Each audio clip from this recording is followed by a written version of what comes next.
우리 함께 나누실 말씀은 베드로전서 1장 7절부터 9절의 말씀, 변치 않는 구원, 그리고 성도의 책임에 대한 얘기를 나누도록 하겠습니다. 우리 함께 읽겠습니다. 시작. 너희 믿음의 확실함은 불로 연단하여도 없어질 금보다 더 귀하여 예수 그리스도께서 나타나실 때에 칭찬과 영광과 존귀를 얻게 할 것이니라. 예수를 너희가 보지 못하였으나 사랑하는도다. 이제도 보지 못하나 믿고 말할 수 없는 영광스러운 즐거움으로 기뻐하니 믿음의 결국 곧 영혼의 구원을 받음이라. 아멘. 이 말씀 위에 두신 삼위 하나님의 은혜와 평강이 저와 여러분에게 함께 있기를 소망합니다. 하나님을 믿는다는 신념을 가지고 우리는 신앙생활을 해오고 있습니다. 그 믿음으로 언제든 어디서 누구와 무엇을 하고 있을 때 우리는 조금도 갈등하지 않고 그리스도인이라는 정체성에 따라 하나님께 대한 영광을 염두하며 살아가고 있습니다. 그러나 성경은 그 믿음에 대한 주체가 내가 아닌 하나님이라고 말씀하고 계십니다. 내가 가지고 있고 발휘하는 믿음의 능력을 믿음이라고 말하지 않고 설득하시고 함양하게 하시며 신뢰하게 하시는 하나님으로 말미암은 권세라고 말하고 있습니다. 그러므로 우리의 믿음의 대상은 분명히 하나님이시요, 그 내용은 하나님이 우리에게 채워주신 말씀이시요, 그 효과는 하나님의 영원하신 사랑의 능력으로 불변하며 그 사실은 하나님이 섭리하시는 현실로 나타나고 그 현상은 우리 안에서 나타나는 자발적인 순종이 되게 되는 것입니다. 그러므로 믿음은 우리의 것이 아니죠. 하나님이 창세전부터 구원하시기로 작정하신 당신의 백성에게 통치로 이루어진 우리 마음에 임한 하나님의 나라를 실현시키기 위해 주권적으로 부여해 주시는 하나님의 은혜인 것입니다. 따라서 믿음으로 말미암아 우리는 하나님을 알게 되고 하나님이 하신 일에 대해 깨닫게 되고 거기에 순종하고 구원에 이르게 되는 것입니다. 데살로니가후서 2장 13절에 사도 바울은 데살로니가 교회의 성도들에게 그 감사에 대한 고백을 하고 있어요. 함께 읽습니다. 시작. 주께서 사랑하시는 형제들아, 우리가 항상 너희에 관하여 마땅히 하나님께 감사할 것은 하나님이 처음부터 너희를 택하사 성령에 거룩하게 하심과 진리를 믿음으로 구원을 받게 하심이니. 아멘. 그러나 이미 임한 하나님의 나라와 아직 임하지 않은 하나님의 나라를 소망해야만 한다는 그 지식이 있고 이것이 내 믿음의 지향점인데 나는 왜 신앙의 갈등 속에서 살고 있는가 하는 것이 숙제죠. 많은 교회에서 이와 같이 가르쳐 왔습니다. 여러분들은 구원받았고 하나님의 나라가 여러분에게 임하셨습니다. 그러나 그 하나님의 나라에 속한 백성으로서 합당하게 살기 위해서는 끝없는 노력이 필요합니다. 다시 말해 은혜로 말미암아 구속 백성이 된 것은 사실이나 그 은혜가 지속적으로 유지되게 하기 위해서는 하나님이 변심하지 않도록 그 앞에서 끊임없이 뭔가를 해야만 합니다. 라고 가르쳐 놓은 것입니다. 최근 교계에서 톰 라이트라고 하는 성공의 신학자를 중심으로 바울의 새 관점 학파가 등장했어요. 개혁주의 계열 교단에서 이에 대해 문제시 여기고 대응하고 있습니다. 이들이 말하는 구원은 하나님이 우리를 언약 백성으로 불러 주셔가지고 구원에 이르게 되었다. 그러나 그 안에서 그 신분을 유지하기 위해서는 끊임없이 그 자리에 버티고 있는, 유지하기 위해 노력해야만 한다라고 하는 언약적 율법주의를 계속해서 주장하고 있는 것입니다. 이들의 영향력은 지대해서 한국 교계 안에서도 그들이 쓴 책을 읽고 너무 감명 깊다. 이렇게 바울에 대해서 새롭게 볼 수 있구나. 우리는 하나님이 주신 그 은혜에 거하기 위해서 끊임없이 무언가를 해내야 되는구나 하는 식의 영향을 받고 있어요. 그것을 또 지지하는 교회와 성도들이 날로 늘어나고 있습니다. 하나님의 구원의 불변성은 사람의 어떠한 노력과 결과와는 아무런 상관없이 창세전에 세우신 그 선하신 뜻에 의해 이루어지는 것인데 이들은 은혜를 간과하고 은혜에 사람의 수고를 덧붙이지 않으면 안 된다는 식으로 구원을 설명해내고 있는 거예요. 세속의 틀에서 벗어나지 못하고 그들이 하나님의 구속의 전 범위를 잘 알고 있는 것처럼 그래서 그 속에서는 활동하지 않으면, 사람이 일하지 않으면 분명히 하나님의 심판이라고 하는 결과가 임하게 될 것이라는 식으로 가르쳐주고 있는 것입니다. 분명히 하나님은 거기에 대한 하나님의 공의로운 잣대를 되시려고 할 것이다 라는 것을 확신합니다. 성경은 구원의 불변을 이렇게 설명하고 있어요. 로마서 8장 38, 39절 보시면 함께 읽습니다. 시작.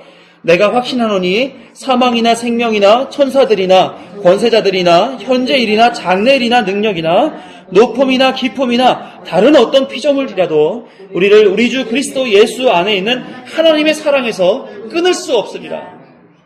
한 번 주어진 구원의 은혜는 어떠한 상황에서도 변하지 않는 것입니다. 어떠한 피조물도 하나님의 작정을 무너뜨리거나 훼손시킬 수 없다라고 성경은 언급하고 있는 거죠. 그러므로 이전에 있었던 아담의 원죄도, 우리가 살아가면서 짓는 자범죄도, 그리고 여전히 잔존하고 있는 내면의 옛사람의 죄된 본성으로도 구원을 바꿀 수는 없는 거예요. 한 번 주어진 그 구원은 영원히 변하지 않는다는 것을 믿으시길 바랍니다. 그러나 이 부분에 대한 확신이 없는 교회와 성도들은 늘 갈등하게 되어 있어요. 과연 나는 구원을 얻을 수 있는 믿음이 있는가?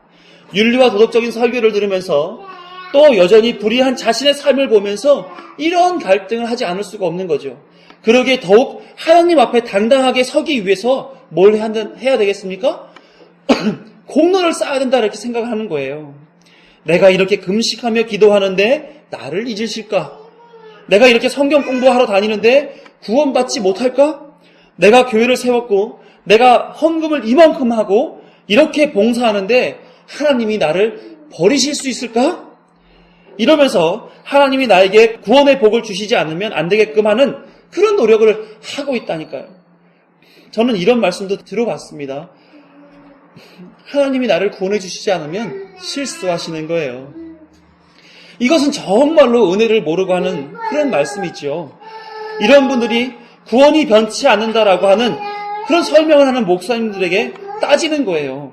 그럼 하나님이 다 하신다고 하니까 우리는 아무것도 안 해도 되겠네요. 전도도 안 해도 되고 선교도 안 해도 되고 헌금도 봉사도 안 해도 되겠네요. 다 하나님이 알아서 하시는 일이니까. 특히 행위구원을 말하는 알미니안들이 이런 반문을 많이 합니다. 우리의 착한 행실로 다른 사람들에게 보여 하나님께 영광을 돌리게끔 하라고 하지 않았습니까? 그러니 어떤 형태로도 하나님의 그 구원을 받은 백성의 행위를 보여주어서, 그래서 내 공로를 쌓는 모습을 보여주어서 그들이 그 모습을 따라 하나님을 믿게 해야 되는 거 아닙니까? 라고 주장한다는 거예요. 이들은 하나님의 은혜에 자신이 만들어낸 공로를 덧붙여서 뭔가 나도 하나님 앞에 구원에 조금이라도 보탬이 되는 그런 사람이 되어야 된다는 식으로 강조하고 있는 것입니다. 하나님의 구원의 은혜가 커서 내가 그 은혜에 대한 보답으로 이만큼의 일을 해야만 한다고 은혜를 보상할 수 있는 것으로 여기는 것이고요. 그리고 그 은혜에 대해 갚을 수 있는 것으로 여기고 이런 행위를 해서 내가 그 은혜를 갚아드리겠습니다 라고 말하는 거라고요. 마치 은행에서 돈을 차용해서 사용하고 되갚는 것처럼 은혜도 하나님께서 공급하시는 그 은혜를 받아 마치 빌려주신 것처럼 여기고 그것에 대해서 내가 이렇게 갚아드립니다 라는 식으로 치부해버리는 모양이란 말이에요.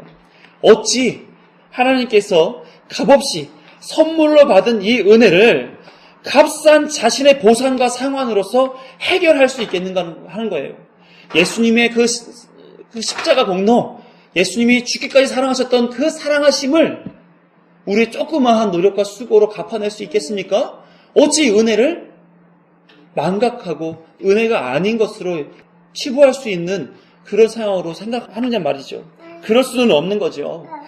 사람의 이해의 한계에서 벗어나지 못하고 하나님의 거룩한 뜻을 싸구려 취급하는 그런 신앙 행위에 대해서는 바른 신앙인이라면 붕괴하지 않을 수 없는 것입니다. 우리의 구원의 문제는 예수 그리스도를 통해 완성되었고 그 완성은 영원히 변하지 않을 것이라는 것이 하나님이 우리에게 주시는 약속의 말씀이에요. 그러므로 이제는 죄의 권세가 우리를 무너뜨릴 수 없습니다. 결코 우리의 신분이 변하지 않을 것입니다. 우리는 하나님이 작정하신 구원받을 백성이기 때문입니다. 로마서 8장 1절과 2절을 함께 읽습니다. 시작. 그러므로 이제 그리스도 예수 안에 있는 자에게는 결코 정죄함이 없나니 이는 그리스도 예수 안에 있는 생명의 성령의 법이 죄와 사망의 법에서 너를 해방하였음이니라. 사랑하는 성도 여러분, 여러분은 결코 변하지 않을 하나님의 백성으로 택함 받으신 줄 믿습니다. 여러분들이 그러면 이제는 하나님 나를 택하셨으니까 죄를 지어도 됩니까? 안 됩니까? 돼요? 안 돼요? 안 돼요? 죄를 져도 됩니까? 안 됩니까? 죄를 져도 상관이 없습니다. 이걸 믿으셔야 돼요. 여러분들을 정죄하는 어떠한 요소도 이제는 다 사라져 버렸습니다. 우리가 죄를 지었다 할지라도 우리 죄 때문에 구원이 변하는 것이 아니기 때문에 우리는 아무렇게나 살아도 하나님 앞에 구원받은 백성이라고 하는 그 신분은 변하지 않는다라고 하는 거예요. 이것 때문에 우리가 갈등하게 되는 거죠. 사랑하는 성도 여러분, 세상은 계속해서 여러분에게 구원의 비진리를 마치 진리인 양 가르칠 것입니다. 그것이 교사의 모양으로, 목사의 모양으로 교회로 등장해서 은혜를 망각하게 하고 그 은혜를 주신 하나님을 자신의 역량 안에 담아 놓으려고 할 것입니다. 우리는 과거 사망의 늪에서는 마치 지푸라기라도 잡는 심정으로 그들이 주는 그 비진리를 진리인 양 잡은 적도 있었지만 이제는 생명이 있는 자로서 더 이상 비진리와 타협하거나 손잡을 수 없는 것입니다. 변함없으신 하나님 아래 변함없는 그리스도인의 자리에 거하여야 할 것이에요. 그렇다면 모든 것이 다 하나님이 하신다고 하시면서 왜 전도, 선교, 헌금, 봉사, 기도 해야만 하는가? 왜냐하면 우리 신분이, 우리 존재 자체가 하나님을 사랑하는 자가 되었기 때문에 그렇습니다. 요한복음 14장 15절 시작. 너희가 나를 사랑하면 나의 계명을 지키리라. 하나님의 말씀에 나타난 다양한 말씀들을 쫓는 것이 삶의 목적이 된 그런 존재가 되었기 때문에 그래요. 하나님을 믿는 그 선한 양심이 하나님의 뜻을 부정하지 않도록, 뜻에 거하도록 자신을 굳히기 때문에 계명을 지킬 수밖에 없는 거예요. 하나님의 백성으로 온전케 하시기 위한 하나님의 계명이 하나님과 이웃을 사랑하는 방식으로, 원수를 사랑하는 방식으로, 오른뺨을 때리면 왼뺨도 내주고, 겉옷을 달라고 하면 속옷도 벗어주고, 오리를 가라고 하면 심리를 같이 가는, 그래서 목마를 때 마실 것을 주고 줄일 때 먹을 것을 주는 계명이 내 안에서 실천되게 되도록 되는 거예요. 거부할 수 없는 생명의 성령의 법이 나를 주관해서 그런 삶을 살아가도록 이끌어가고 계시다는 겁니다. 이것이 하나님의 사람으로서 사는 성도의 삶의 법칙이에요. 계명을 지키는 삶의 모습에서 하나님의 완전하신 영광이 세상에 드러나게 되어 있습니다. 성경은 이와 같은 일이 우리에게 마땅하고 유익한 일이라고 말씀하고 있습니다. 그래서 요구하는 겁니다. 계명을 지키라. 그래서 거룩한 자가 되라. 베드로전서 1장 15절 같이 읽습니다. 시작. 오직 너희를 부르신 거룩한 이처럼 너희도 모든 행실에 거룩한 자가 되라. 세상 사람들은 자신의 행복을 위해 사는 사람 많습니다. 그래서 행복을 찾아 돈도 벌어보고 옷도 사보고 명품백도 사고 노래방에 가서 소리도 질러봅니다. 그러나 모두 한계가 있는 허탄한 것들 뿐이죠. 그러나 하나님을 믿는 성도들은 그들과 같지 아니하게 행복이 아닌 거룩을 추구하며 살아가는 그런 사람들이라는 거예요. 아모스 3장 3절 시작. 두 사람이 뜻이 같지 않을 때 어찌 동행하겠으며 하나님과 동행하는 삶, 하나님의 뜻이 이루어지는 곳에서 하나님 뜻 거룩이 요구되는 것은 당연한 일인 것입니다. 그러므로 자신을 위해 사는 저들과 하나님의 영광을 위해 거룩을 추구하고 사는 우리와는 행복의 기준이 다르죠. 그래서 하나님과 같은 뜻을 가지며 동행하기 위해서 우리는 하나님이 주신 그 계명을 지키지 않으면 안 되는 것이고 그것이 우리의 복이요 행복이 되는 것이에요. 디모데전서 4장 5절부터 8절 말씀 시작. 하나님의 말씀과 기도로 거룩하여짐이라. 내가 이것으로 형제를 깨우치면 그리스도 예수의 좋은 일꾼이 되어 믿음의 말씀과 내가 따르는 좋은 교훈으로 양육을 받으리라. 망령되고 허탄한 신화를 버리고 경건에 이르도록 네 자신을 연단하라. 육체의 연단은 약간의 유익이시나 경건은 범사에 유익하니 금생과 내생이 약속이 있느니라. 경건에 힘쓰라고 얘기해요. 그것이 너에게 진정 유익한 일이다.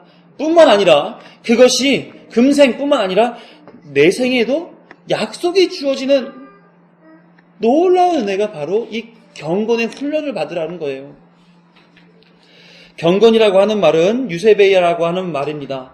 야고보가 이 유세베이아라고 하는 말을 설명해 놓은 이야기가 있어요. 야고보서 1장 27절 시작. 하나님 아버지 앞에서 정결하고 더러움이 없는 경건은 곧 고아와 과부를 그 환난 중에 돌보고 자기를 지켜 세속에 물들지 아니하는 그것이니라. 야고보는 그 경건이라고 하는 말을 뭐라고 설명하냐면 하나님 앞에서 정결하고 더럽지 않은 것이다. 이렇게 얘기하고 있고요. 그런 경건된 사람의 삶은 고아와 과부를 환난 중에 돌보아주고 자신을 지켜서 세속과 더불어 있지 않다라고 얘기를 하고 있는 거예요. 성경사전에서도 설명해 내기를 예수님이 겟세마네 기도에서 마태복음 26절 39절에서 기도로 말씀하셨던 그 내용을 소개하면서 경건을 설명하고 있는 것을 봅니다. 마태복음 20장 36절 하반절 시작. 내 아버지여 만일 할만하시거든 이 잔을 내게서 지나가게 하옵소서. 그러나 나의 원대로 마옵시고 아버지의 원대로 하옵소서 하시고 내 뜻이 이러하지만 하나님 뜻대로 하는 것을 원하나이다. 이렇게 말하는 것이 경건이다. 설명하고 있어요. 누가복음 1장 38절 시작. 마리아가 이르되 주의 여종이오니 말씀대로 내게 이루어지이다. 말씀대로 이루어지이다라고 자신을 뜻에 하나님의 뜻에 내맡기는 것이 경건이다. 이렇게 얘기를 하고 있는 겁니다. 교회에 와서 거룩한 척, 기도 잘 많이 하는 척, 이렇게 보여지는 것이 경건이 아니고요. 내 자신에 대한 것을 부정하고 하나님의 뜻으로, 하나님의 계획 속에 자신을 맞춰가는 삶이, 그런 맞춰가겠다라고 하는 의지를 가지는 삶이 경건이라고 성경은 설명해내고 있는 것입니다. 성도는 이 자리까지 나아가는 거예요. 거기까지 경건에 힘쓰라고 하나님이 요구하는 것이고요. 그래서 교회 다니기는 쉬우나 그리스도인이 되는 것은 어렵다라고 말하는 것입니다. 하나님은 하나님의 백성이 그의 나라에 합당한 자가 되게 하기 위해서 두 가지 방법을 활용하고 계세요. 하나는 완벽하게 이루어 주실 은혜를 통해서 일하십니다. 그래서 존재의 문제를 해결해 주세요.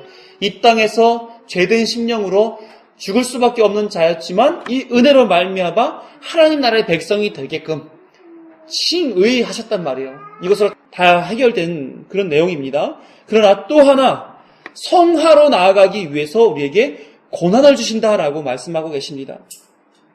아무런 은혜 받을 자격이 없는 우리를 부르셔서 구원이라는 선물을 은혜로 주셨고 하나님의 백성이 되게 하셨어요.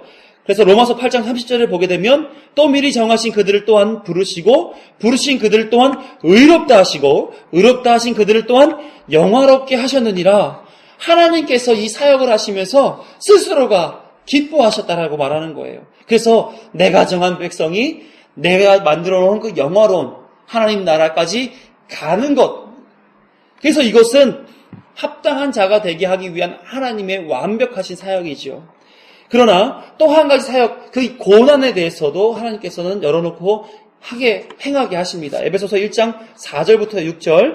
곧 창세전에 그리스도 안에서 우리를 택하사 우리로 사랑 안에서 그 앞에 거룩하고 흠이 없게 하시려고 그 기쁘신 뜻대로 우리를 예정하사 예수 그리스도로 말미암아 자기의 아들들이 되게 하셨으니 이는 그가 사랑하는 자 안에서 우리에게 거저 주시는 바 그의 은혜의 영광을 찬송하게 하려는 것이라. 고난의 목적이 뭐라고 말씀 나눴습니까? 거룩하고 흠이 없는 자가 되게 하기 위함이다. 그래서 고난은 하나님의 사랑하는 자에 대한 거룩하고 흠이 없게 하시기 위해 쓰는 방법이다라는 것을 우리가 알 수 있게 되는 거죠. 이 고난의 대상자가 누굽니까?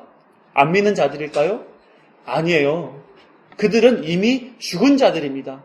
하나님의 자녀가 하나님 나라의 백성 되게 하시기 위해서 이 고난을 쓰시기 때문에 그 대상자는 바로 성도인 거죠.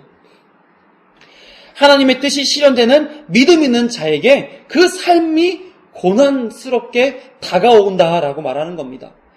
사단의 유혹과 갈등하는 자신 안에 그리스도로 잉태된 생명의 본성과 욕심에서 잉태된 죄의 본성이 늘 갈등하고 산단 말이죠. 이게 고난으로 나타난다는 거예요. 거룩과 세상으로 갈등하는 나에게 하나님은 요구하시죠. 거룩하게 살아라. 경건에 힘쓰라. 믿음으로 구원은 이루었으나 성경은 그 믿음 있는 자가 가야 할 고난의 길을 끊임없이 요구하시는 겁니다. 베드로전서 4장 12, 13절 시작. 사랑하는 자들아 너희를 연단하려고 오는 불시험을 이상한 일 당하는 것 같이 이상히 여기지 말고 오히려 너희가 그리스도의 고난에 참여하는 것으로 즐거워하라. 이는 그의 영광을 나타내실 때에 너희로 즐거워하고 기뻐하게 하려 함이라. 왜 나에게 이런 시련을 주십니까? 남들은 다 편안하게 사는 것 같은데 왜 나에게는 이렇게 힘든 인생을 주십니까? 반문하지 않아요? 그렇게 내 인생을 풀어가시는 하나님의 관여가 싫은 겁니다. 믿음으로 구원받고 내게 그런 믿음이 있으면 그냥 그렇게 살게 놔두시지 왜 이렇게 힘겹게 제 인생을 풀어가십니까? 이렇게 말하는 사람들은 하나님의 구속의 과정을 망각하고 있는 거예요. 하나님은 이스라엘 백성을 부르시는 것이 의롭다 칭해 주시는 것이죠. 구원의 땅으로 향한 걸음을 걷게 하셨어요. 홍해를 건너 가나안 땅이라고 하는 하나님이 주실 그 땅으로 향하라고 말씀하셨습니다. 그러나 이들은 홍해에 머물러 있으면서 가나안 땅으로는 향하지 않고 홍해 옆에 천막 치고 거기에 만족하고 잔치 벌이고 안주하고 정착해 살아가려고 하는 거예요. 그게 아니에요. 하나님은 가나안 땅에 들어가기까지 광야의 삶을 살라고 말씀하시는 겁니다.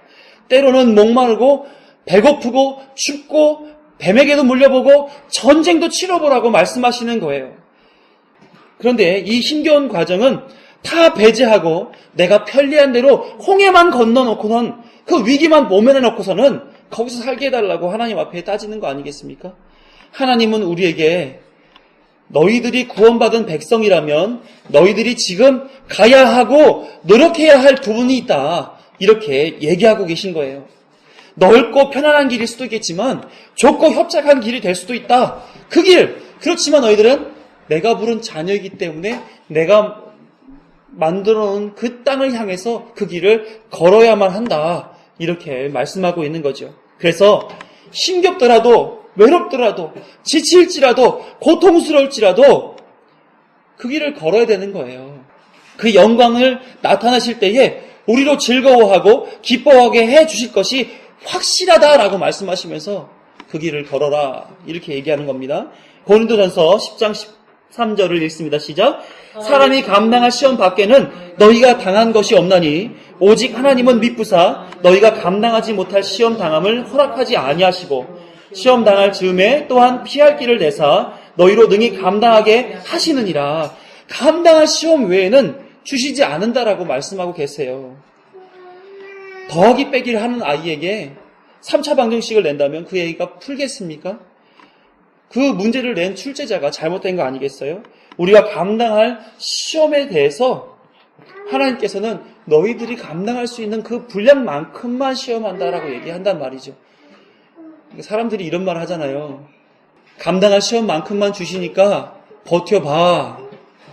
그런 게 아니라 감당할 시험이기 때문에 당연히 버틸 수 있는 거예요. 버텨봐가 아니라 버텨지는 겁니다. 이에 대해서 새 번역 성경이 자연스럽게 풀어놓고 있어요. 한번 보겠습니다. 13절 시작.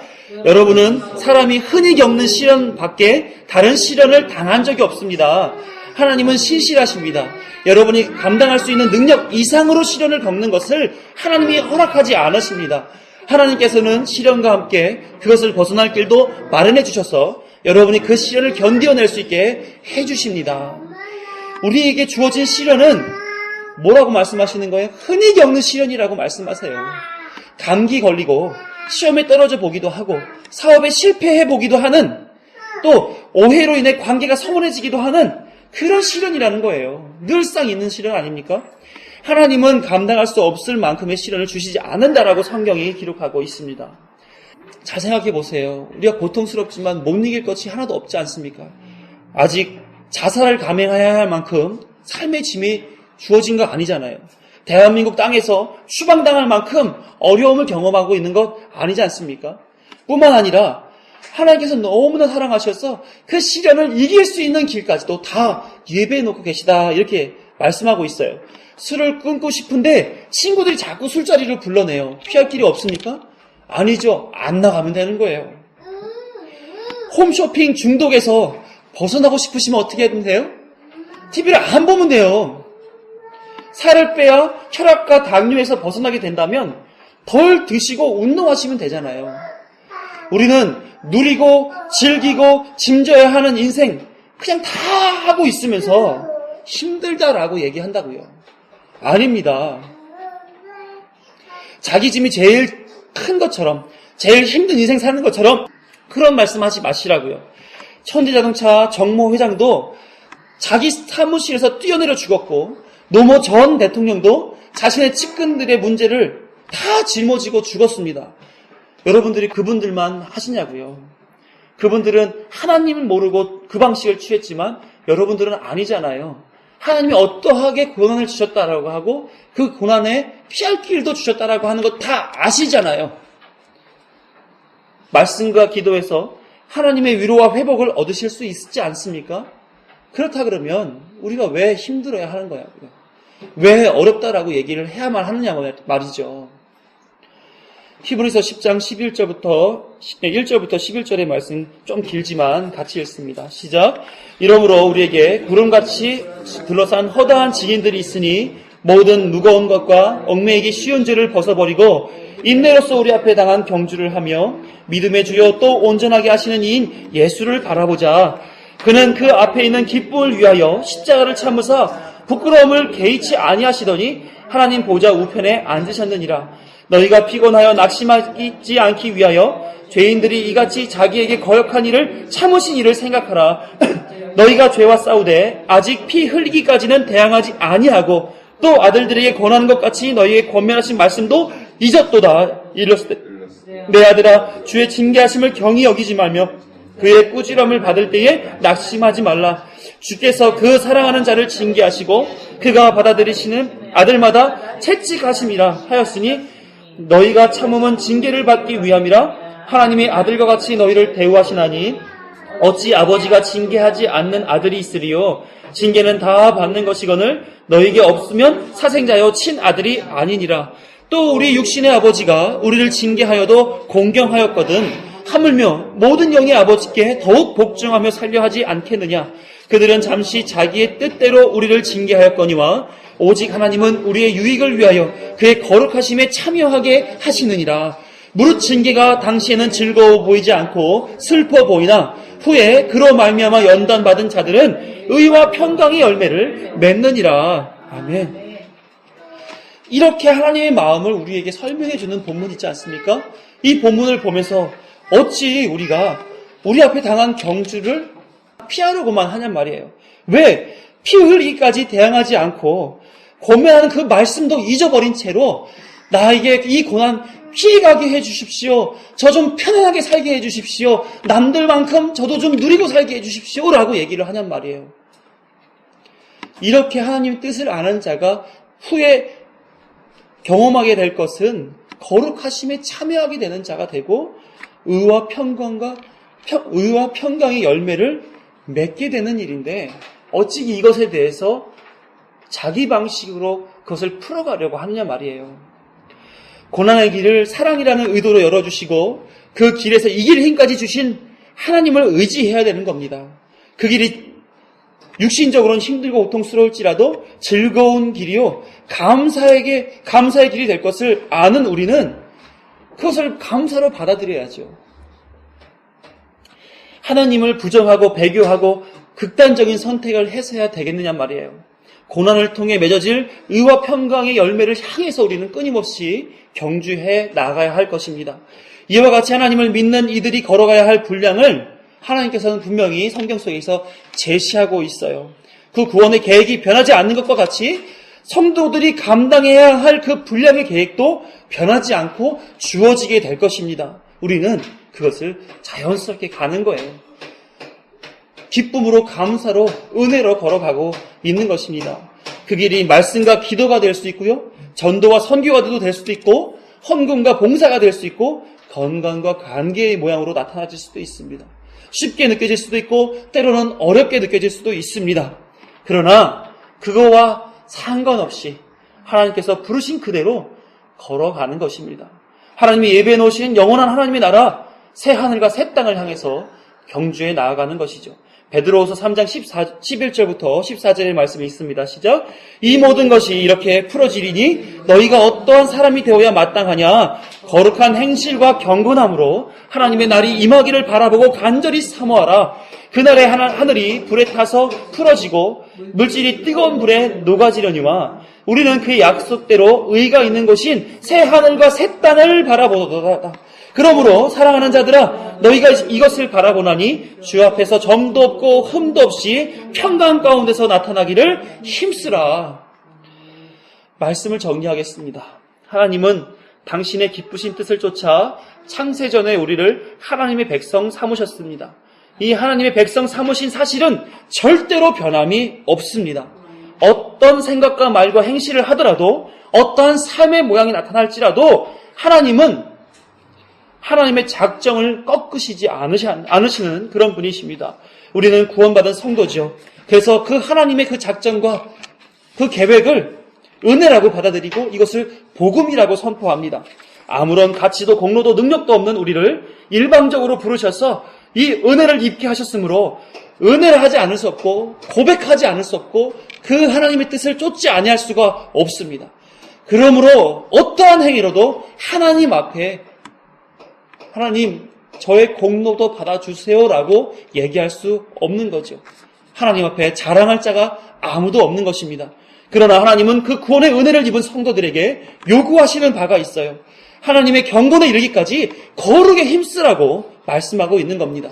하나님을 사랑하는 자는 마땅히 그 계명을 지키는 법입니다. 그러나 이것은 본질상 진노의 자녀인 우리에게 고난으로 다가올 수밖에 없는 거죠. 거룩과 세상은 하나일 수 없기 때문에 그렇습니다. 다 하신다는 하나님이 왜 우리에게 뭔가 해야 하는 일을 주시는가? 그것을 감당하기 나는 너무나 역부족이다. 그러나 하나님께서는 감당할 만한 시련 속에 두시고 그것을 피할 길까지 열어두시면서 그 일을 감당하라고 말씀하고 계신 거예요. 그러므로 우리에게 요구하시는 이 부담스러운 경건은, 하나님의 뜻을 쫓는 거룩으로 향해 가는 이 경건의 훈련은 즐거운 일이 되는 것입니다.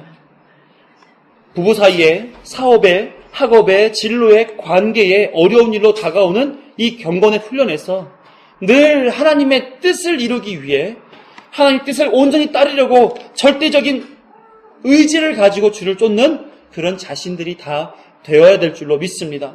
마지막으로 우리 2장 11절에서 15절을 읽으면서 그리스도인의 삶 속에서의 하나님의 요구와 뜻을 깨닫고 마음에 담으시기를 바랍니다. 같이 읽습니다. 시작. 모든 사람에게 구원을 주시는 하나님의 은혜가 나타나 우리를 양육하시되 경건하지 않는 것과 이 세상 정욕을 다 버리고 신중함과 의로움과 경건함으로 이 세상에 살고 복스러운 소망과 우리의 크신 하나님 구주 예수 그리스도의 영광이 나타나심을 기다리게 하셨으니 그가 우리를 대신하여 자신을 주심은 모든 불법에서 우리를 속량하시고 우리를 깨끗하게 하사 선한 일을 열심히 하는 자가 자기 백성이 되게 하려 하심이라.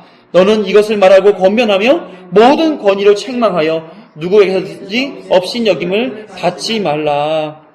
믿음 있는 자에게 주시는 하나님의 요구를 늘 믿음으로 기뻐하며 감당해내는 저와 여러분이 되시기를 간절히 축원합니다. 기도하겠습니다.